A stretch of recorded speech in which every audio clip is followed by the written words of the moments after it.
Hello everyone, welcome to study blog with Shivendra. कैसी है चल रही है आप सभी की स्टडी? आई होप सभी अच्छे से पढ़ रहे होंगे। जैसा कि आप सभी जानते हैं कि कल हमने बीएनएस में जो है सेक्शन 2 जो डेफिनेशन क्लॉज है उसमें डेफिनेशंस की थी 1 से 28 तक की। आज इस वीडियो में हम करेंगे 29 से 39 तक की बाकी बची डेफिनेशंस पार्ट सेकंड में और साथ ही सेक्शन 3 बीएनएस का। तो ये शुरुआत करते हैं। जैसा कि हमने कहा था कि हम जो ये आपको करा रहे हैं ये कंपैरिजन करके बता रहे हैं किसके साथ, आईपीसी के साथ। तो यहाँ पर हमने कल भी बताए थे कि बीएनएस के सेक्शन 2 के जो क्लॉजेज हैं उनमें जो डेफिनेशंस दी हुई है आईपीसी के किस सेक्शन के अंतर्गत दी हुई थी। तो ऐसा ही यहाँ पर जो 29 विश्वास करने का जो कारण है, ये डेफिनेशन जो 229 बीएनएस के अंदर दी हुई है आईपीसी के सेक्शन 26 में दी हुई थी। ये कह रहे हैं कि विश्वास करने का कारण, कि अगर कोई व्यक्ति जो है किसी बात पर विश्वास कैसे करेगा, जब वो उस बात पर विश्वास करने के लिए पर्याप्त कारण रखता है।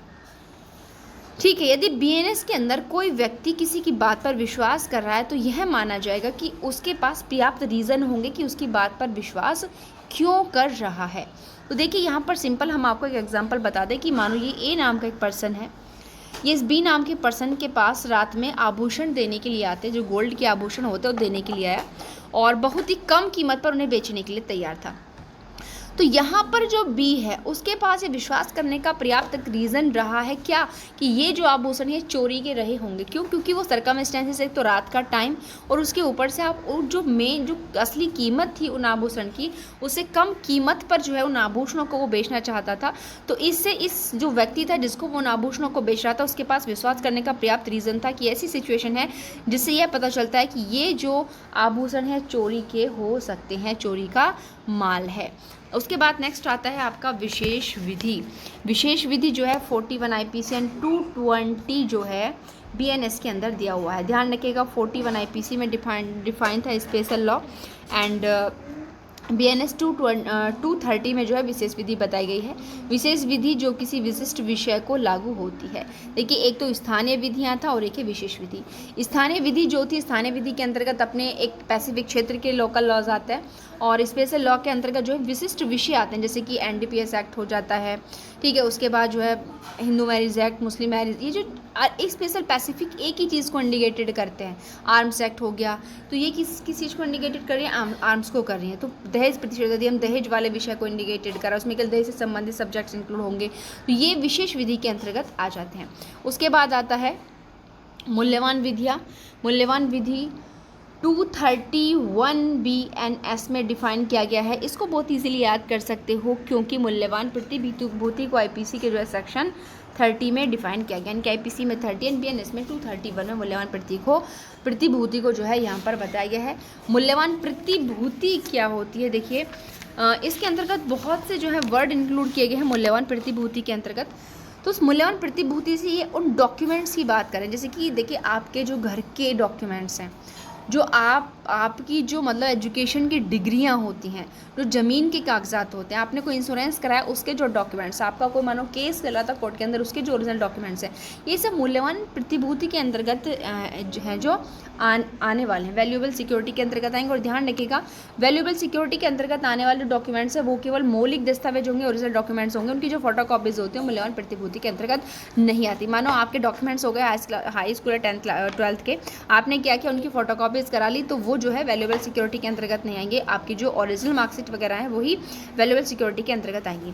तो वो डॉक्यूमेंट सिंपल बता रहे हैं कि जो किसी लीगल राइट को सृजित करते हो, ध्यान रखिएगा लीगल वर्ड यहाँ पर जुड़ा हुआ है। वो डॉक्यूमेंट जो किसी लीगल राइट को सर्जित कर रहे हों, उनको विस्तृत कर रहे हों, उनको बढ़ाने वाले हों, उनको ट्रांसफ़र कर रहे हों, उन पर कोई रेस्ट्रिक्शन लगा रहे हों, निर्वापित कर रहे हों, या फिर किसी लीगल राइट को उन डॉक्यूमेंट्स के द्वारा छोड़ा गया हो, ठीक है, या किसी व्यक्ति ने उन डॉक्यूमेंट्स के द्वारा किसी चीज़ को अभिस्वीकृत किया हो, या फिर उन डॉक्यूमेंट्स के द्वारा कोई लीगल दायित्व जो है आरोपित किया जा रहा है, या फिर यहाँ ये उन डॉक्यूमेंट्स के थ्रू यह बताया गया हो कि लीगल राइट नहीं रखता है। यानी कि ये सारी बातें जिन डॉक्यूमेंट्स के अंतर्गत इंक्लूड की जाएंगी तो वो डॉक्यूमेंट्स क्या माने जाएंगे? मूल्यवान प्रतिभूति के अंतर्गत आने वाले हैं। उसके बाद आते हैं नेक्स्ट डेफिनेशन जो है यहाँ पर जलियान की दी हुई है। जलियान शब्द को जो है वेजल को जो है 48 आईपीसी में परिभाषित किया गया है और साथ ही बीएनएस के 220 टू 232 में जलियान वेजल शब्द को डिफाइन किया गया है एंड वेजल को 48 आईपीसी में जो है डिफाइन किया गया था। वेजल से वो चीज़ अभिप्रेत यहाँ पर मानी गई है जो मनुष्य के या प्रॉपर्टी के जल द्वारा परिवहन के लिए बनाई गई है। यानी कि सिंपल शब्दों में ये क्या कहना चाहते हैं कि एक ऐसी वस्तु, एक ऐसी चीज़ जलयान की कैटेगरी में आएगी जो मनुष्य प्रॉपर्टी के, जो जल द्वारा मनुष्य एक स्थान से दूसरे स्थान पर परिवहन करता है जाता है, चाहे वो सब मनुष्य के आने जाने के लिए बनाई गई हो, चाहे वह संपत्ति को लाने ले जाने के लिए बनाई गई हो, वो चीज़ें जो है जलयान की कैटेगरी में सभी जो वो चीज़ें हैं वो जलयान की कैटेगरी में आएंगी। ध्यान रखिएगा मनुष्य संपत्ति दोनों वर्डों को यूज़ किया गया। उसके बाद शब्द आता है स्वेच्छा। स्वेच्छा शब्द को जो है 233 में डिफाइन किया गया है बीएनएस में एंड आईपीसी के अंदर जो है स्वेच्छा शब्द को 39 सेक्शन में डिफाइन किया गया। 39 एंड 33 बीएनएस हो गया। अब स्वेच्छा का मतलब होता है कि कोई व्यक्ति किसी परिणाम को स्वेच्छाकारित करता है, यानी कि भाई हमें पता है कि किसी व्यक्ति की अब्सेंस में बेईमानी पूर्वक उसकी जंगम संपत्ति को हटाना चोरी है, फिर भी हम स्वेच्छा इस काम को कर रहे हैं, अपनी मर्जी फिर भी हम उस काम को कर रहे हैं, तो वहाँ पर क्या कहा जाएगा, हम स्वेच्छा अपनी इच्छा से वॉलंटरली उस काम को जो है कर रहे हैं। तो ये हो गया स्वेच्छा कि हम उस फैक्ट के परिणामों को जानते हुए भी उस काम को कर रहे हैं। परिणाम को कोई व्यक्ति किसी परिणाम को स्वेच्छाकारित करता है, मुझे पता है इस प्रकार का एक्ट करने से जो है चोरी मानी जाएगी, फिर भी मैं उसका परिणाम को कारित कर रही हूँ, तो कहा जाएगा कि मैंने उस काम को कैसे किया है, स्वेच्छापूर्वक किया है। और ये कब कहा जाएगा, तब उन साधनों से हम उस परिणाम को कारित करते हैं जिनके द्वारा जो है हमारी इंटेंशन है, ठीक है, कि उस काम को पूरा करने के लिए हम उन साधनों को यूज़ कर सकते हैं। नॉलेज है, मतलब हमें पता है कि भाई कोई व्यक्ति किसी अदर पर्सन का जो है मर्डर कॉज करने जा रहा है और साथ में पिस्टल, चाकू, कुछ भी ऐसा वेपन ले जा रहा है जिससे उसकी मृत्यु कारित किया जा सकते, तो सिंपल बात है वो स्वेच्छा मारने जा रहा है ना, उसे पता है कि ये चीज़ें जो है किस में यूज़ होने वाली है, किसी व्यक्ति की मृत्यु कारित करने में यूज़ होने वाली है, किसी को गुरुपति कारित करने में यूज़ होने वाली है, फिर भी उनको लेकर के जा रहे हैं, तो वो क्या माना जाएगा कि उस व्यक्ति काम को वो स्वेच्छा कर रहा है, अपनी मर्जी से कर रहा है, ज़बरदस्ती उससे कोई नहीं करवा रहा। जैसे यहाँ पर देखिए इलस्ट्रेशन है कि क्या जो है लूट को आसान बनाने के उद्देश्य से एक बड़े नगर के एक बसे हुए घर में रात को क्या कर दी, उसने आग लगा दी, ठीक है, किस इंटेंशन से, कि वो जो है लूट कर सके। इस काम से वो क्या कर रहा है, किसी की डेथ कोज कर देता है।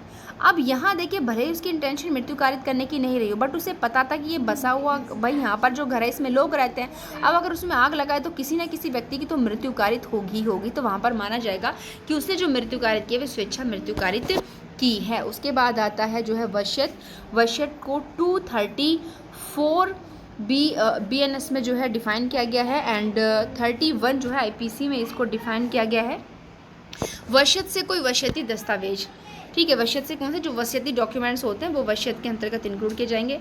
35 में जो है 235 में जो है महिला शब्द को इंक्लूड किया गया। हमने आपको बताया था कि आईपीसी के जो है सेक्शन 10 में महिला एंड पुरुष शब्द को इंक्लूड किया गया था, बट बीएनएस में इन दोनों को ही अलग कर दिया गया है, यानी कि महिला कहाँ पर पहुँचा दी गई है, 35 to 35 में महिला को डिफाइन किया गया। महिला के अंदर किसी भी एज की जो है नारी यहाँ पर आने वाली है। सदोष अभिलाभ और सदोष हानि 23 आईपीसी, तो बीएनएस के किस सेक्शन के अंदर है, देखिए यहाँ पर बीएनएस 36 एंड 236 एंड आईपीसी 233 में जो है डिफाइन किया गया है किसको, सदोष अभिलाभ को। सदोष अभिलाभ क्या होता है, देखिए हम आपको यहाँ पर पहले बता दें कि सदोष अभिलाभ 33 एंड सदोष हानि 37 बीएनएस, यानी कि 236 बीएनएस सदोष अभिलाभ और 237 बीएनएस सदोष हानि के बारे में बात की गई है, जबकि आईपीसी के सेक्शन 23 में ही सदोष अभिलाभ और हानि को जो है परिभाषित किया गया था, और सदोष अभिलाभ प्राप्त करना और हानि उठाना ये तीनों जो है 23 में डिफाइन थे। इनको 236, 237, 238 जो है बीएनएस में इंक्लूड कर दिया गया। देखो सदोष वर्ड से ही हम समझ रहे हैं रॉन्गफुली वर्क वो जो है किया जा रहा है, यानी कि काम कैसा है, रॉन्गफुल है। तो रॉन्गफुल काम है तो उन्हें कैसे साधनों से कर रहे हो, विधि विरुद्ध साधनों से ही कर रहे हो, किस लिए कर रहे हो? उस प्रॉपर्टी का लाभ प्राप्त करने के लिए, जिसके लाभ प्राप्त करने के लिए आप वैध रूप से हकदार नहीं हो। ये ए नाम का व्यक्ति है, इस संपत्ति से प्रॉफिट पा रहा है, बल्कि इसका मालिक नहीं है। कैसे ले रहा है? गलत तरीके से। तो सिंपल बात है, जिस संपत्ति का से आप लाभ प्राप्त करने के हकदार नहीं हो बट आप उससे लाभ प्राप्त कर रहे हो, तो वो जो है सदोष अभिलाभ माना जाएगा। सदोष हानि क्या है भाई? ये व्यक्ति जो था ये इस प्रॉपर्टी से लाभ प्राप्त करने का हकदार था, बट इसको क्या हो गई? सदोष हानि उठानी पड़ी। ठीक है, तो इसको क्या हो गई? क्योंकि ये इसका हकदार था बट इसको तो प्रॉफिट मिला नहीं, तो इसको क्या हो गई? सदोष हानि।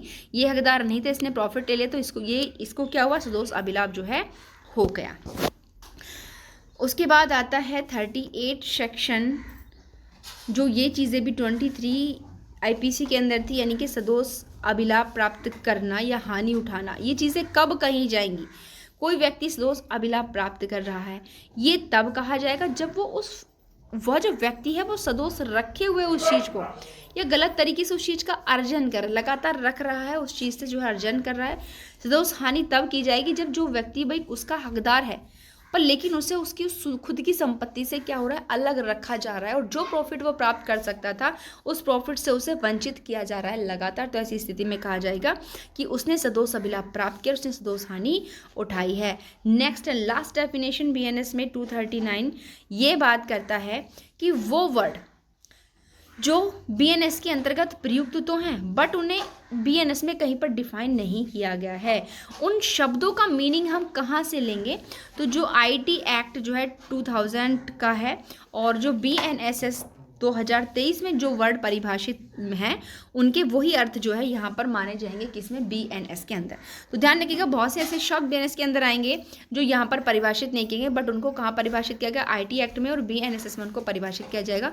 तो बीएनएस में भी उनका वही मीनिंग लिया जाएगा जो कि बीएनएसएस के अंदर था एंड साथ ही साथ आईटी एक्ट के अंतर्गत दिया हुआ।